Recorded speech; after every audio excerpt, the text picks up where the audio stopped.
Welcome. Welcome to the University of Mississippi's Living Music Resources Beat series, live stream interactive interviews in music. I am your host, UM Professor Nancy Mariah Balach. We give you the opportunity to interact with acclaimed musical experts and pedagogues in real time, and we are making Oxford, Mississippi the portal for this revolutionary musical research learning. For you who've been with us before and have watched, we are thrilled you are with us again. For those of you who are new and this is your first time, what is LMR? LMR is an online video interview library. We are a liaison between prominent artists and pedagogues and the public through our Beat series. We are a performance-producing entity, and we create a platform for student-based projects. Our archives and offerings are ever-growing and currently hold interviews by recipients of the Pulitzer Prize and the Grammy Award, as well as Broadway and Metropolitan Opera performing artists. To date, our viewers have represented all 50 states and over 70 countries. It blows my mind. We are on a 21st century music research revolution. We are dedicated to collaborations and breaking boundaries. Today is monumental. Today, we launch a new collaboration with Oxford Powerhouse, and I am thrilled to be here, and I want to give a special thank you to Wayne Andrews, who is housing us here and who is catapulting us forward.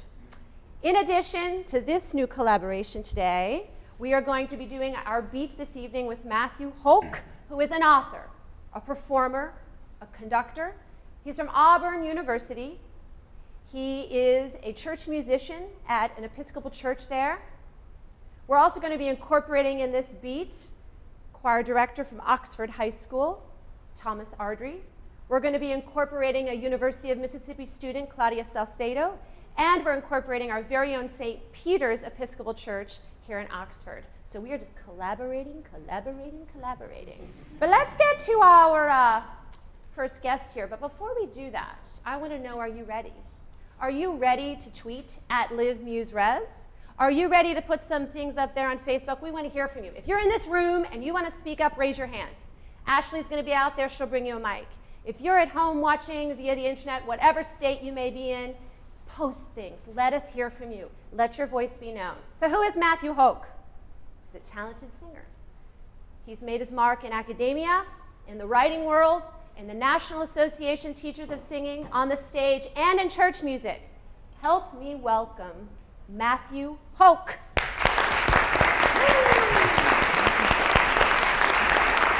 So good to see you. Thank you. There are so many things that we could focus on with Matthew. He's so accomplished, but decided to focus in on him as an author. And you have two recent publications that have come out, and we have them here, The Dictionary for the Modern Singer and Welcome to Church Music, the Hymnal 1984. You have these two great books. And I want to start there because both of these books are wonderful, and I said 84, 82. Both of these books are wonderful if you're a performer or if you're a music enthusiast. How do you feel about me saying it that way, that it can work for both? I think it's wonderful. I think, music enthusiasts are the ones who support musicians who do it professionally. Absolutely. And if my book can speak to multiple audiences, that's a compliment. Mm-hmm. So thank you. I want to start with the dictionary. What motivated you to create the dictionary?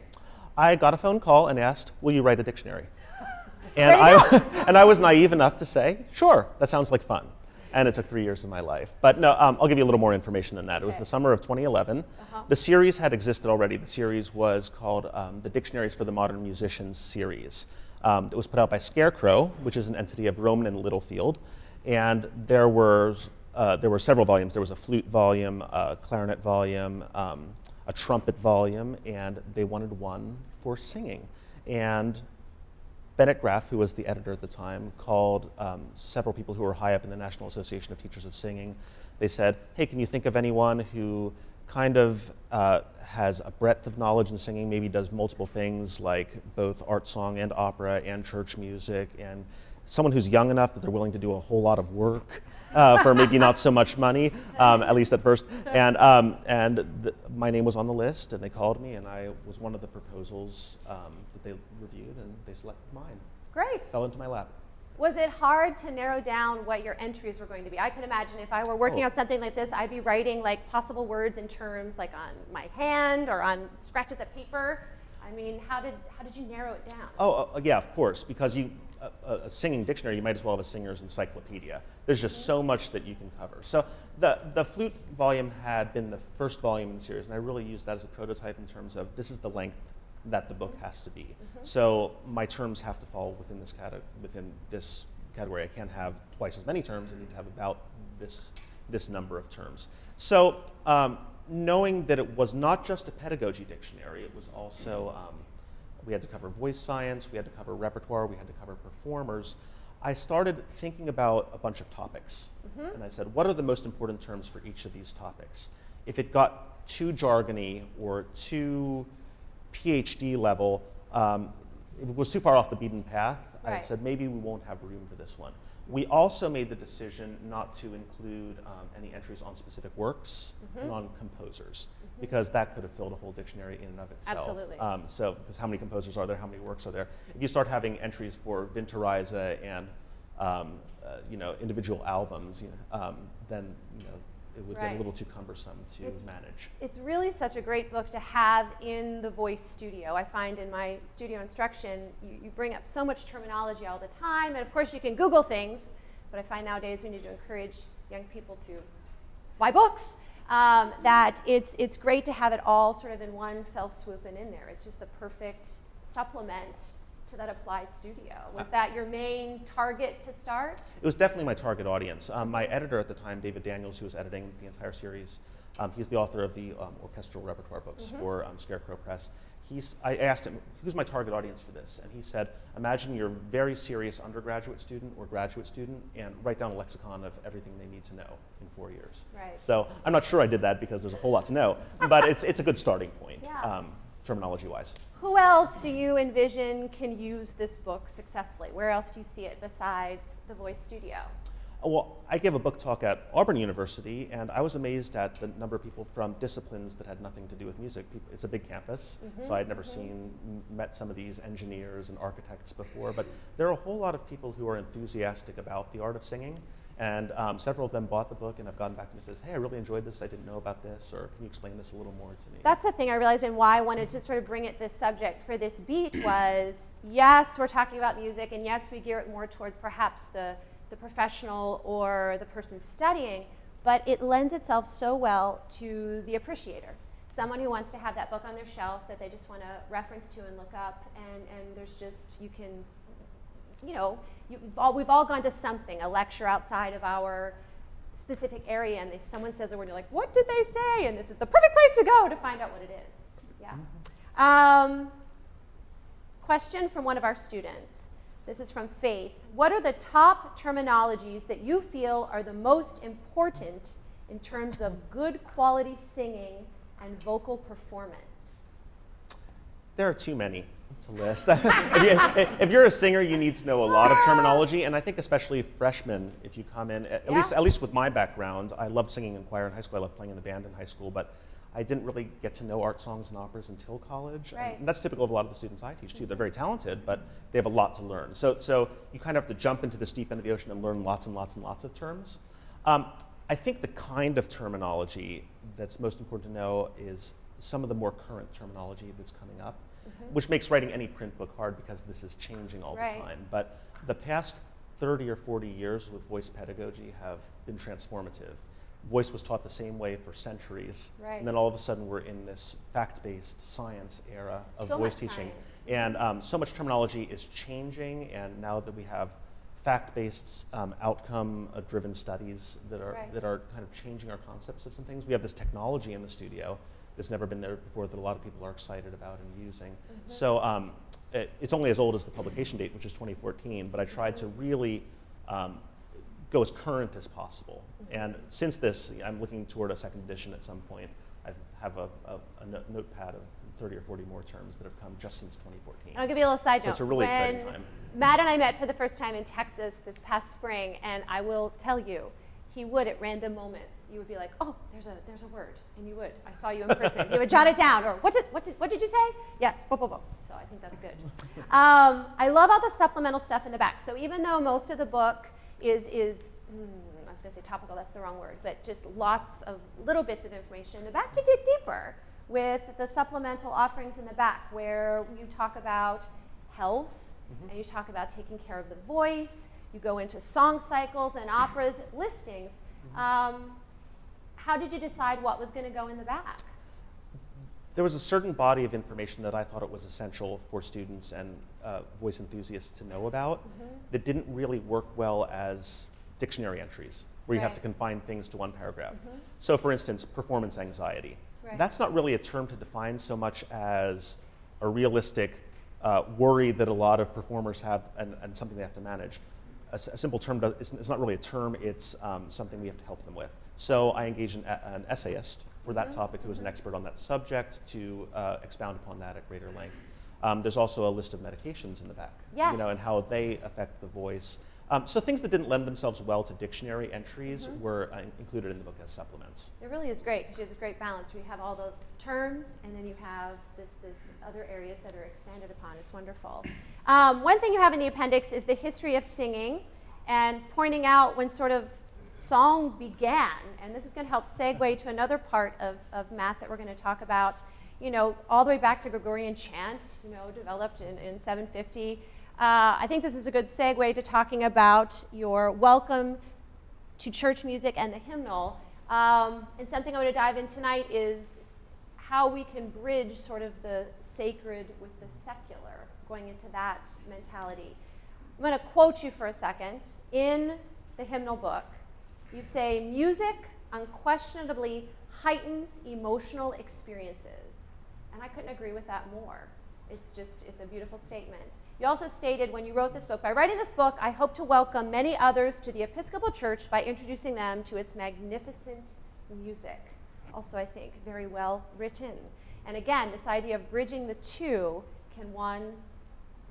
how can we bring them together? To get us in the mood, we are going to have members of Oxford's St. Peter's Episcopal Church sing two selections for us today under the direction of alumnus Steve Taranto, and the group graciously welcomed some members from the University of Mississippi to join their choir. They're going to sing two selections for us, When Rooks Fly Homeward by Arthur Bainan, and Come Down, O Love Divine by Ralph Vaughan Williams. So we're going to transition to that.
So much. That was wonderful. Really nice touch. It was beautiful. So beautiful. Thank you.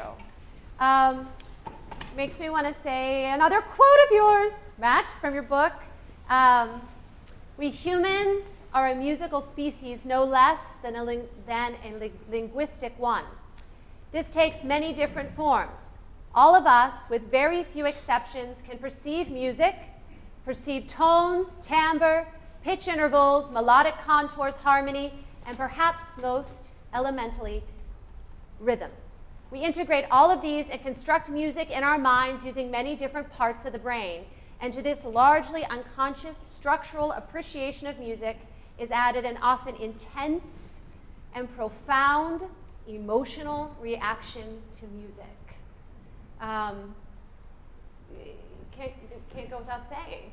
You know, music evokes such profound emotional reaction, and that group just did that. So thank you.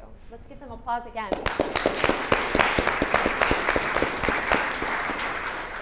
So, Matt, you weren't raised in the Episcopal Church, correct? I was not, no. So what brought you to the Episcopal Church? Well, I had brushes with it, but I didn't realize it. I was from Pennsylvania. I believe you are too. Yep. Correct? Yep. So grew up near Reading, Pennsylvania, a little town called Fleetwood. And I went to St. Paul's United Church of Christ. United Church of Christ is a pretty popular mainline denomination in the Northeast. I don't detect there are too many UCC churches down here. But there were a lot of them in my area, and the one I attended was St. Paul's in Fleetwood. And the United Church of Christ did not get its own hymnal until 1995.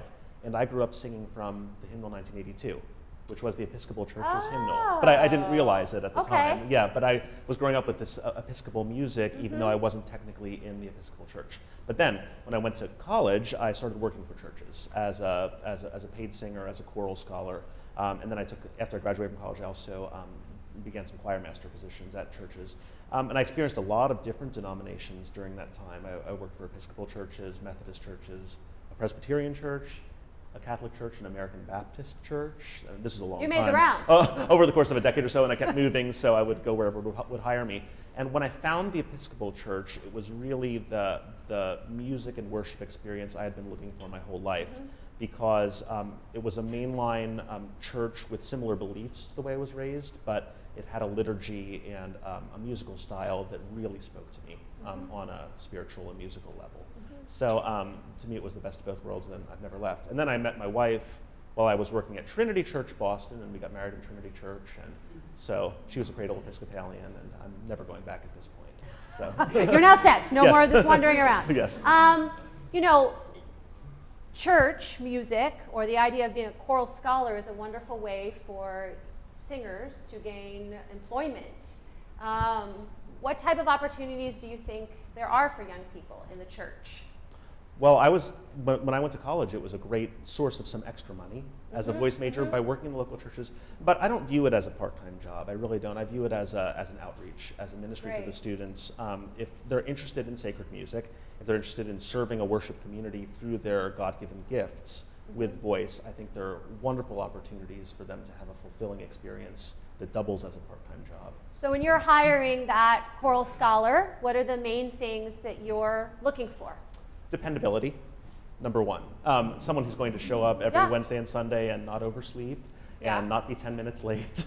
So really dependability is number one. But besides that, a voice that's going to lead the section, a congenial personality that's going to fit in well with the group, strong sight reading skills are really, really key. It's a different value set than you might have for opera or art song. It's the musicianship and the dependability and the ability to fit within a section both vocally and socially is very important. That's a good point. Yeah. It's interesting. Several students, when we were talking about what the subject for today was, and a lot of them have church jobs here in town, and they were so surprised when they first found out that they could contribute to a church in that way in so many levels, and then also be compensated for it was an eye-opening experience. And I think the benefits are far beyond the monetary of sorts of having that community to be part of when you're at college. Question from a student. Do you feel there's a large difference between church music and university choral music? I think it would depend on the denomination and the style of music that they're singing, and also the tonal aesthetic ideal of the choral director at the college. I mean, there are just too many variables to answer that question. So in the Episcopal Church, for instance, it very much comes out of the Anglican tradition, which was an all-male tradition for centuries. There are some British groups that now do have women in the choirs, and so that a kind of pure, ethereal, straight-tone sound is very much a part of the Episcopal Church tradition. If you're used to singing with lots of vibrato in your college choir, then yes, there's a huge transition with going to the Episcopal Church. But if you work for a Methodist church that has a similar choral ideal and it's more full-throated, robust, warm singing, then there might not be much of a switch at all. So it just really depends on both situations. They're all different types of college choirs, and they're all different types of church choirs. Yep. Something I'm interested in doing, and we really strive to do with LMR, is building different types of bridges or reaching out in different ways, sort of creating the unexpected. How do you think there are ways to build a better bridge between the sacred and the secular? Should there be? I mean, it's a large question, I realize, but just curious your opinion. That is a tough question. I think the choral people in general do it better than the applied voice people for the most part, just because of the repertoire they deal with. Choral conductors teach a lot of sacred music because sacred music's a huge part of the choral repertory. The voice studio, not so much. I don't recall teaching much sacred music over the past 10 years to my voice students. And this actually just came up because I'm editing a book for Roman for the So You Want to Sing series. Can you tell them a little bit about that series? Because it's really interesting. This is a series that I'm editing for Nats, and it's So You Want to Sing, and then there's a genre. So all the books are called So You Want to Sing Jazz, So You Want to Sing Rock, So You Want to Sing Musical Theater. And so those are the three books that are out so far, and there are all sorts of forthcoming titles that keeps me very, very busy reading drafts of things. But one of them is So You Want to Sing Sacred Music that's coming out, and it's a really unique book because it addresses all sorts of different traditions in the same volume. There's a different specialist for each chapter, so it's an edited volume, and we have some really terrific authors in it. It's going to be a really good book. But the person doing the Catholic Gregorian chant chapter asked me, he's like, now, this is an audience of singers, so do I need to give them pointers on how to sing this? They know how to sing already. And I'm like, yes, you do, because when I teach opera and art song in the studio, I'm not teaching them how to sing Gregorian chant. I don't think I've ever heard anyone do Gregorian chant on their juries. Right. Anyone? It's a very different thing than singing an opera aria. So, so I think the voice teachers have a lot to learn about the different sacred music styles. And if their students are going to go out and do it, be it Gregorian chants or professional choral singing or praise and worship music, we need to maybe enlarging our bag of tricks so that we can tell our students what they have to expect vocally. And here you hit a really important nail on the head, and another reason back to the first book why I like it so much. I'm speaking from my little world, but it seems more and more we're expected within the studio to cover more and more topics, and we're with a student typically once a week for about an hour, and how do you fit it all in?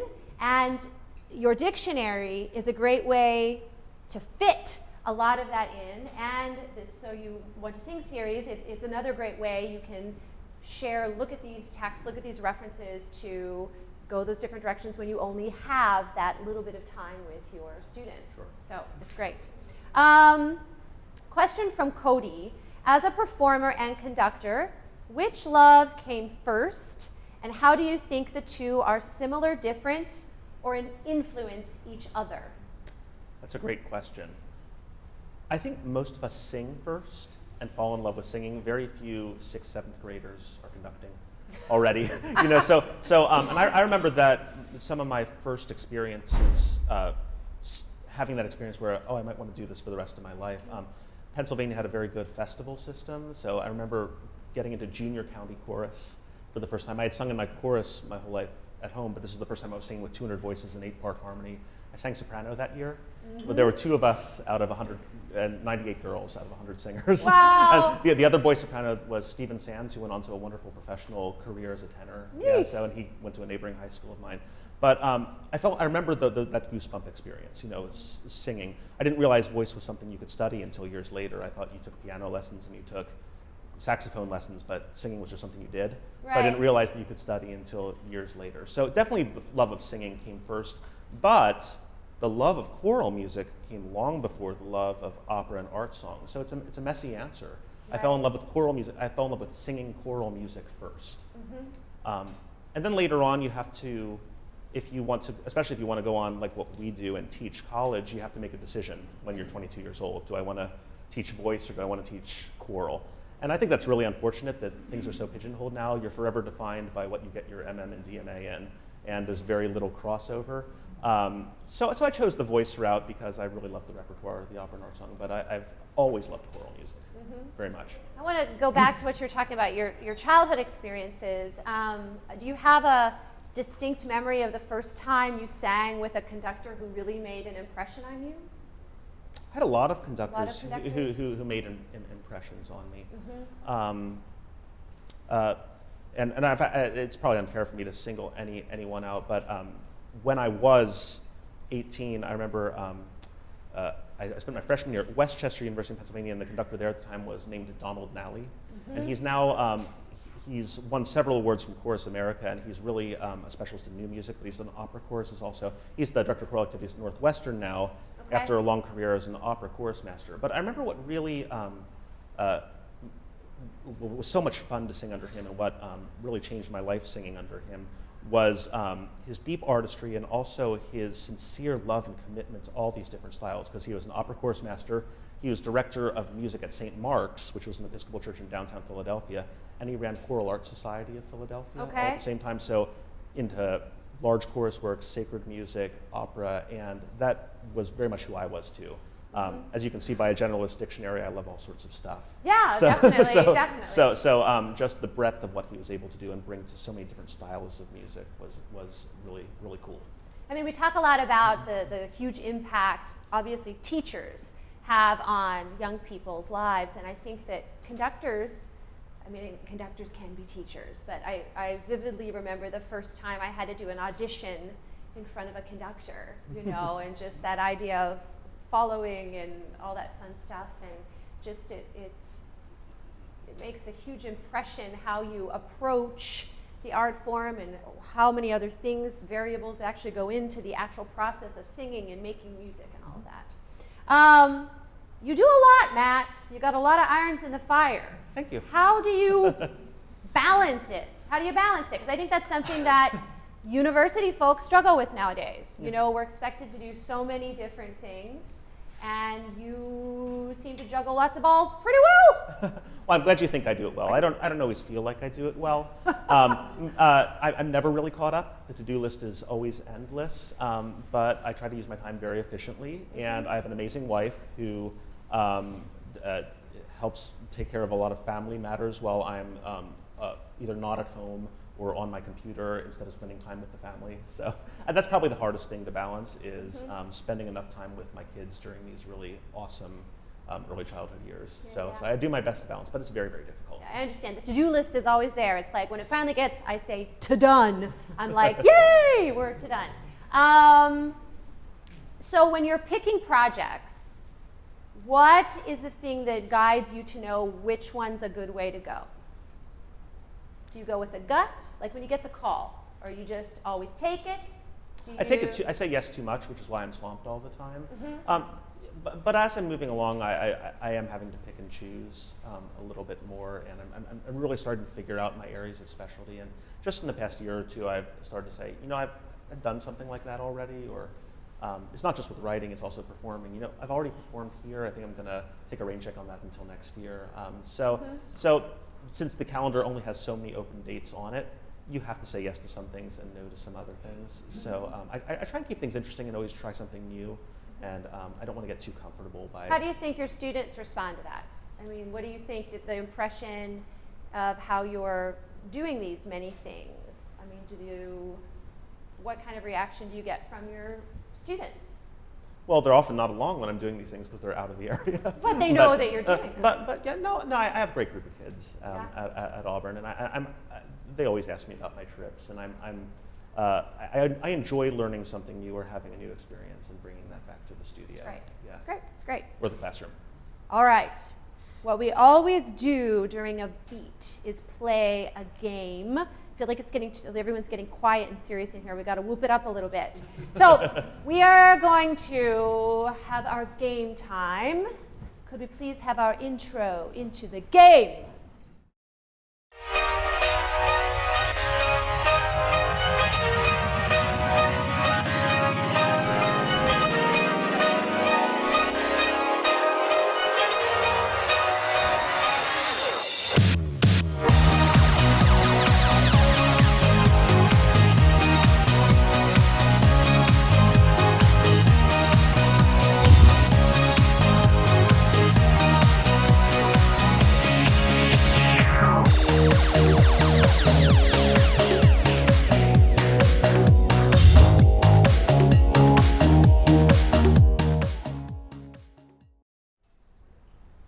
So tonight, as you can just see, we are playing our version of Jeopardy that we are calling TriQuest. And a big thank you to Cody Arthur, poke your head out there, Cody, for creating this game. Tonight on TriQuest, we have 3 contestants. First up, we have Matthew Hoch, representing Auburn University. Second up, we have Claudia Salcedo, representing the University of Mississippi. Yes. And then our wild card, third up here, representing Auburn and the University of Mississippi. We have Mr. Thomas Ardrey. War Eagle. Howdy, toddy. So, this evening we have 3 categories to our game. We have stage works, terms, and hymonyms. Now, straightforward are stage works and terms. We had a little fun with this hymonyms. So we took popular hymn titles and found synonyms for the words and created a new title. So you're going to put thinking caps on for that one, okay?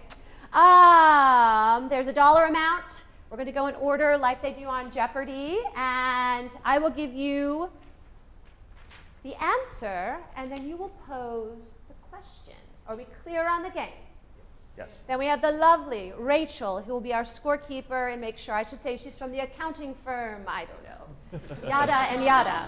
All right, so Matt, we're going to let you go first since you are our guest. Where would you like to start, sir? I'd like Stageworks for 200, please. Absolutely. Stageworks for 200. Masked man stalks opera singer. Claudia. What is Phantom of the Opera? Loud for our audience. What is Phantom of the Opera? Very nice. Let's give it up for Claudia. There's technically an article before that. It's The Phantom of the Opera. Get out. Oh, if it was Wheel of Fortune, we'd be worried about that. We're all right. All right. Next up, Claudia, you get to continue since you got that one correct. Okay. I'll take terms for 200, Miss Balach. Terms for 200. Singing without... They're eager. Mr. Hoch. What is off capella? Very nice. Lovely. I love that. Wow. Actually, the style of the I gotta keep track of what we do here. All right, Mr. Hoch. What would you like to do? Let's try Hindman for 200. Hymnin for 200. Closer, my creator. Who was it? Thomas. All right, Thomas. What is nearer my God to thee? Woo! These guys are good. I love it. Lovely, lovely. Continue, Thomas. Miss Balach, let's do terms for 400, please. Terms for 400. Signifies a return. Boop. Oh, I was dragging it out of purpose. Yes, sir. No, go for it. Del Capo? Pardon, what is Del Capo?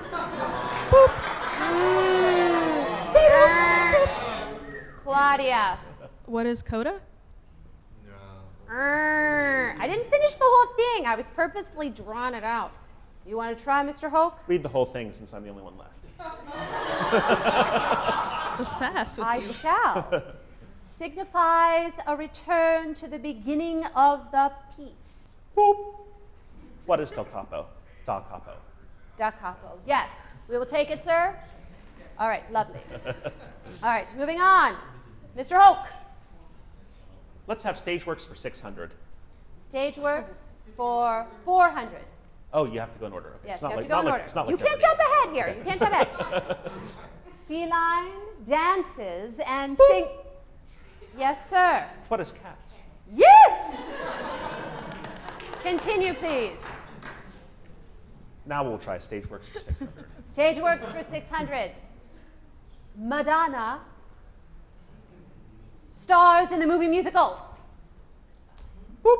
Yes? What is Dick Tracy? Oh, that's. But it's that correct. is The judges have to accept that. what is. And I probably should have conferred But on one I think I know which one too. you're thinking of, and what is Evita could be another Yes. possibility. All right. That's what we were going for, but we might have to have accepted. I'm being literal with what I have on my page here. You get to continue, sir. You're on fire. Let's try Hymnim for 400, please. Feeling brave. Delicious time of requests to God. Delicious. Is this a Baptist hymn? I'm an Episcopalian. I know. It's like, is this Baptist? I don't know this. Delicious time of requests to God. Can I phone a friend? Wrong game, I'm sorry. Do we lose money? Someone in the audience got it. Who did it? Love it! Sweet hour of prayer. No one gets the money, but lovely. We should have incorporated in phone a friend. Phone a friend. Lovely. Give it up for the audience. Woo. All right, what do we have left? We have. Who got that? What would you like to pick? It's still you, Mr. Let's Hope. finish out Hymnim for 600, please. Anoint thee with multiple royal. Every time. Who was it? Dr. Hope. Okay, go for it. What is crowned him with many crowns? Yes! Very nice. Hymns went really well, Cody. Very nice. Very nice. I think he won. All right, what do we have left here? We just have one, correct? Yes. So we'll have to finish out terms for 600, please. Book. Whoa, he didn't let you finish, Miss Balach. I thought that was a rule. Oh, is that a rule? No, you can go. You don't have the whole clue, but you can go. What is libretto? That is correct. Let's give it up. We don't have to do Sorry the for that. tiebreaker.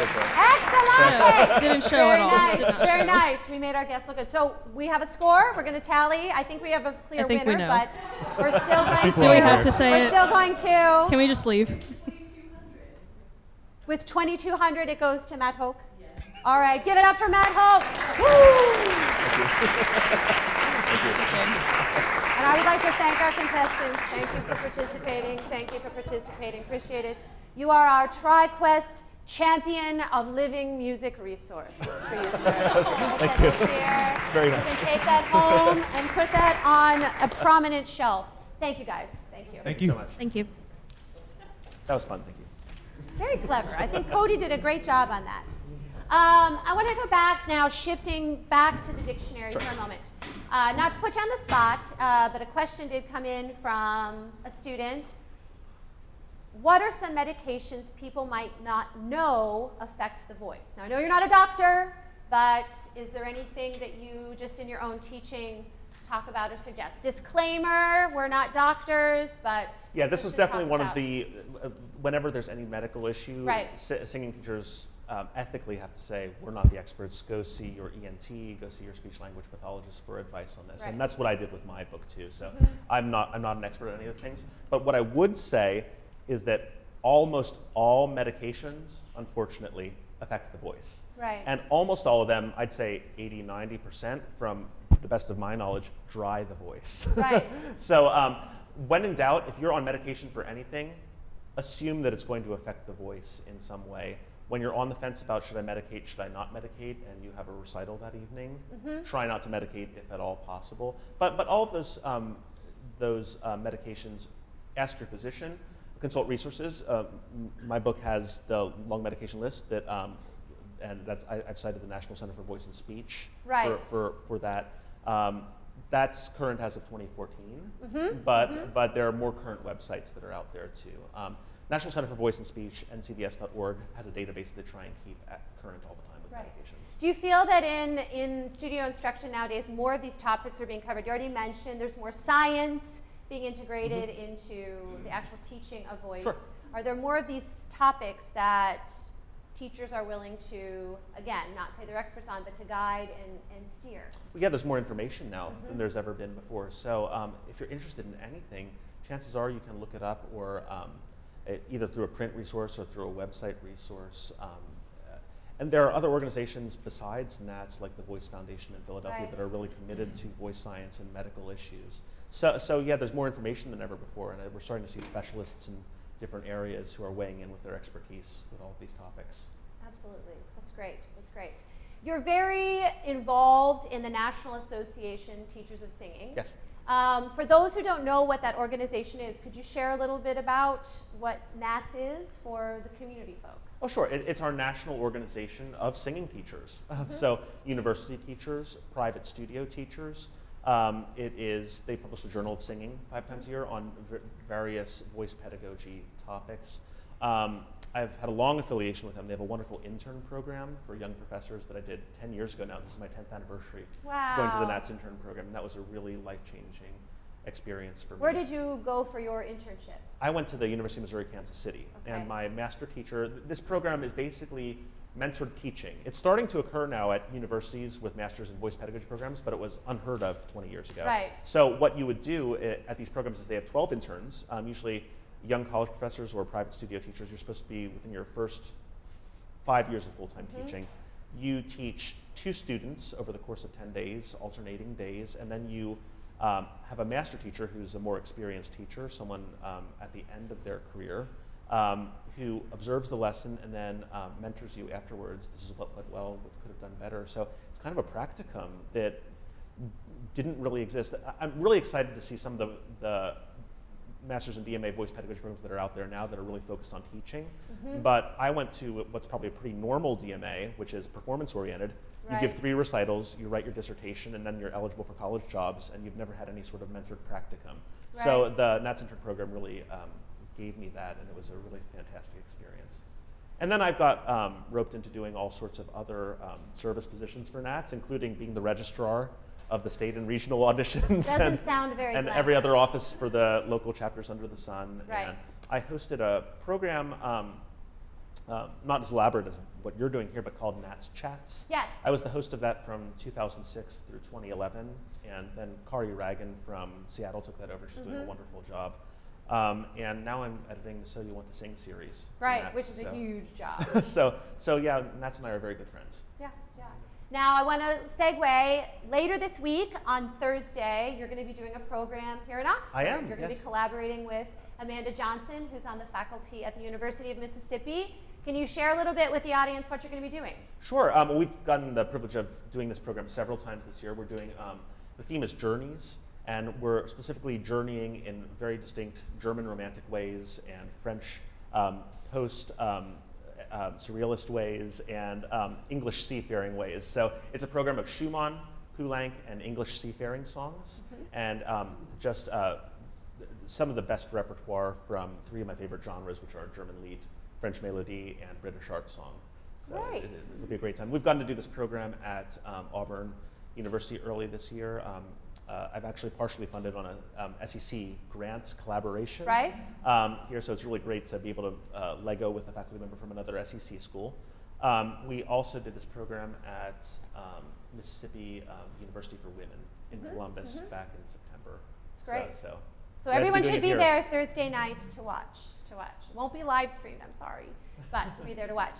We have a special little surprise for our choral members tonight from St. Peter's to entice you to the program on Thursday. We're going to give each of you a CD that Amanda Johnson is on. It's not the program that they're doing, but Amanda has graciously donated these and going to give each of you this as a little happy for participating tonight. We really appreciate it. So a thank you to Amanda for sharing those. And hopefully it'll entice everyone. Not that they needed it. I mean, of course they want to be there, but it's a great CD and it's going to be a great program.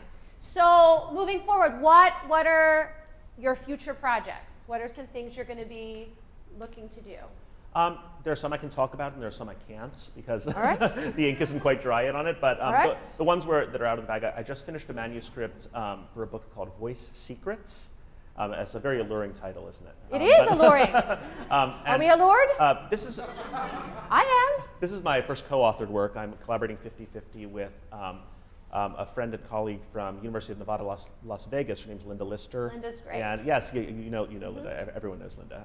She's great. But if you don't know Linda, you should. She's a really good collaborator, not just because she writes well and gets things done on time, which is huge, but also because her skill set is very different than mine. She's an opera director. She knows a lot about health. She does yoga.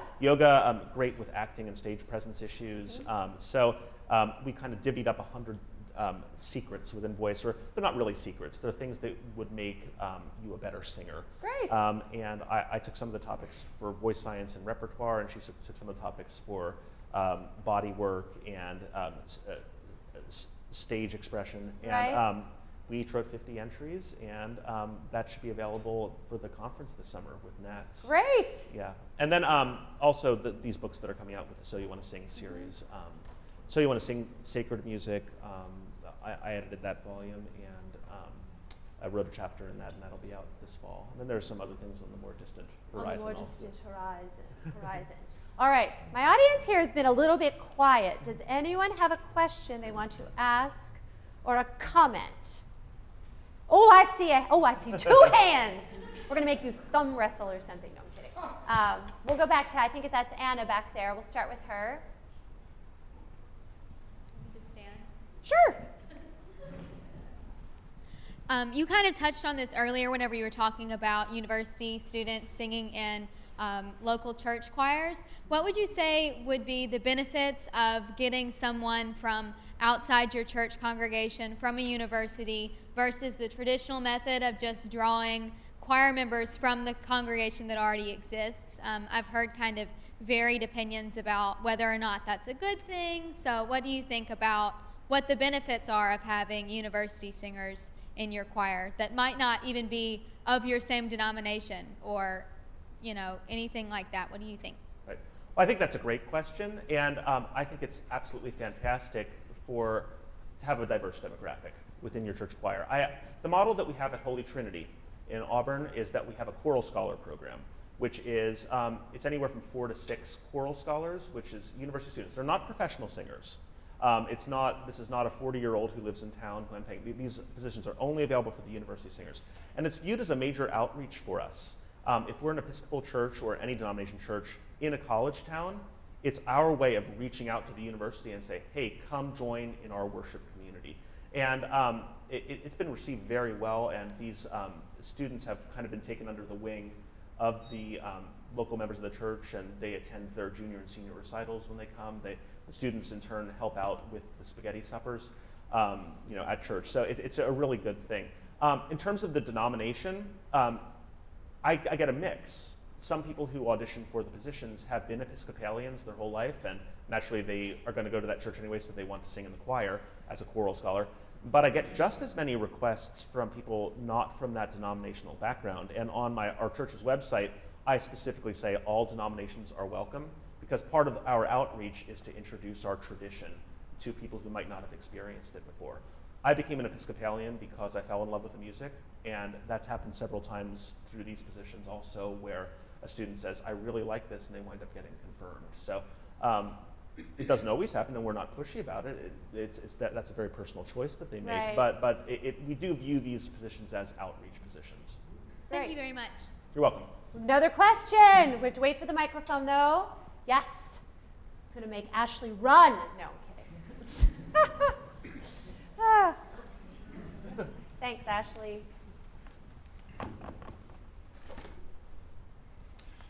I came to the university as a choral director, and then I became an instrumental teacher and performer.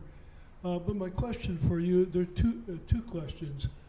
How does one reconcile the differences that some private teachers have with choral directors in terms of their voice production? The second question is how does a choir present a text that's understandable to the congregation through the use of pronunciation, enunciation, articulation? Thank you. Those are And wonderful. I'm hoarse today. Those are wonderful questions and very, very different ones. So I'll start with the first one first, and that's about basically the relationship between voice teachers and choral directors, and how you reconcile the fact that they're both art forms within singing, but very, very different.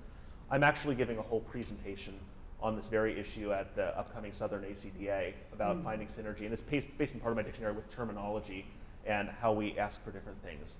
And I think there just needs to be a lot of mutual understanding. I think that the higher education has really presented some problems with pigeonholing you as you are an expert in choral music, you are an expert in applied voice pedagogy, and there's no crossover whatsoever.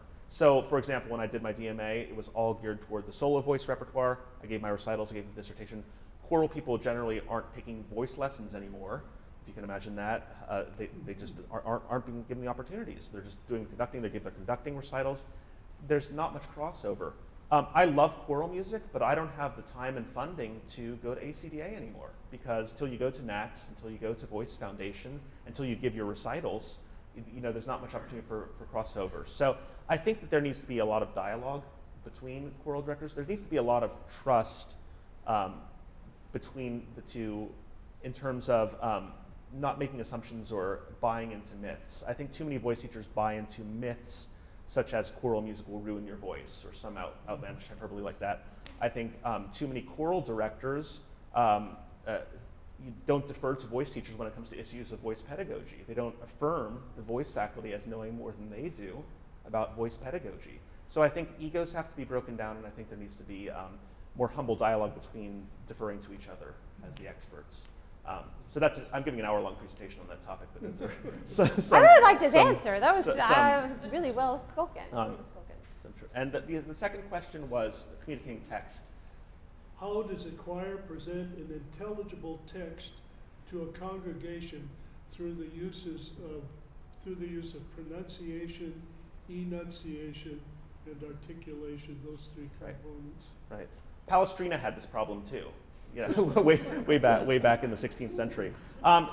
Sometimes it's not possible. Sometimes it's not possible to intelligibly deliver the choral text because of the polyphonic nature of the text. So a lot of times in the church bulletin, you'll often see, along with the scripture readings and along with the psalm and the collect of the day, you'll see the anthem text printed there, because it's simply not possible for an audience to clearly hear it, and that's how they refer to that scripture, so they have a reference point while the choir is singing, and you kind of put the words into their head. But there are things, the choir should always do the best they can, though, is probably the answer to that, by having impeccable diction. which is always a very good thing. And approaches to diction with choir, I think, can be very different than approaches to solo diction because there's so much emphasis on all the voices sounding like one voice.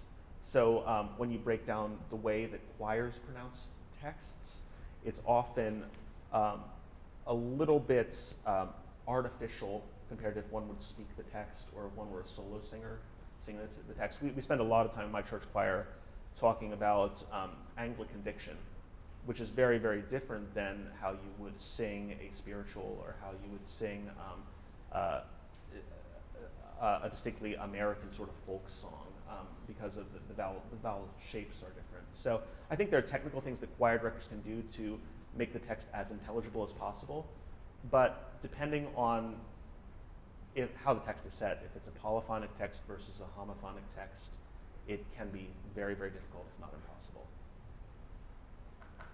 Any last question? We have time for one more question. I think that's Tabitha. Are you a believer that it is possible for a singer to sing multiple styles well and healthily, or are you a jack of all trades, master of none believer? I'm not personally a jack of all trades, master of none. I'm very restricted about what I personally sing. I'm a classical singer when I go out and be a performer. But I do believe that it is possible to do virtually any style in a healthy way. And there are huge pedagogies emerging within the CCM community, the contemporary commercial music community, where people are studying how to do it. If you talk to theater voice, like acting teachers, they even have pedagogies for how to scream without losing your voice. So it is possible, but I think as a performer, it's kind of like being a decathlete. Very few people, the more you start spreading yourself out and doing multiple styles, the performer is going to wind up becoming more of a jack of all trades and master of none. But I have met some people who can do 2, 3, or 4 things pretty well. So if you can commit to it, I think it is possible if you practice and if you stay in shape and if you truly devote time to multiple styles. I think it is possible and possible to do in a healthy way. Great. Well, I would like to take a moment, and there are so many people that I need to thank who make this series possible. I want to thank our donors. I want this to remain a free resource accessible to all, and in order for that to happen, we have to rely on donations. All gifts for the Living Music Resource are administered by the University of Mississippi Foundation. I want to again thank Wayne Andrews and his amazing staff here at the Powerhouse. I want to thank the University of Mississippi Music Department, the talented Steve Taranto, his wonderful choir from St. Peter's. I want to thank the ringers from Ole Miss. I want to thank Amanda again for donating her CDs, and remind folks, if you're here in Oxford, to show up to Nutt Auditorium on Thursday night for their recital. And now I want to give a very special thank you to the University of Mississippi students. This program is 100% student run. Yes, I'm the professor steering the ship and teaching them skills, but they are making it happen. I believe today's musician needs to be well-rounded and ready to create opportunity, and the Living Music Resources mentored research experience prepares our graduates for today's music market. I would like to introduce a few of these people. The LMR assistants are Melanie Culhane and Cody Arthur. We have our students. We have a new crew. I'm missing some of my old folks, but we've got new folks.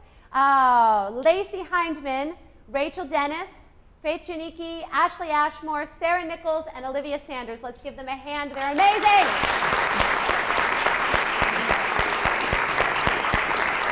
I want to thank Matthew for your wonderful contributions to the musical world. These are great books. You do so many other things, but these are great books. And I really want to stress the fact, whether you are looking to dig deep or you just want to know a little bit more, look at them. I learned so much going through this book. I mean, I'm a Presbyterian, not Episcopal, but I learned so much that I can apply in so many ways. So I appreciate it. Thank you. I'm going to give you happies here in a moment for your 3 kiddos. A friend of mine, Catherine Hood, who's also an author, we have some books that are geared about Ole Miss that I'm going to give you for your kiddos. So I want to thank Catherine for that. And we're going to give away something right now. Do we have our names, Ashley? We're going to give away the copies of these books to 2 lucky audience members. Do we have that? While she's getting that, I will organize this.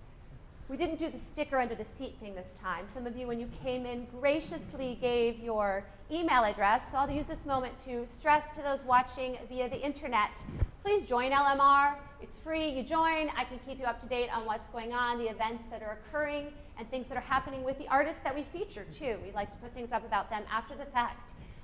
Follow us on Twitter, like us on Facebook, all of these things. Next Thursday, we're going to have another beat, our last one of this season. It's going to be on auditioning advice with Druid City Opera Workshop's Paul Hotailing and Siegel Music Colony's Chad Payton. And we're going to give great tips related to various genres of music and age groups. So whether someone's looking to know, how do I audition for college? Or how do I audition for young artist programs? Or how do I audition for the Met? We're going to talk about all these different aspects and levels and what goes into it. All right. Who are the lucky names? All right. May I ask Amber Whitaker and Karen Mitchell to come forward if they're willing. Are they here? Are they here? And let's give it up. I see one person. Are you going to have to draw another name? Oh, I'm sorry. Karen Mitchell Labach. I have to pick another name. All right, we'll do that since that was the lucky winner. Come on up. You get to pick which book you want. Come on up.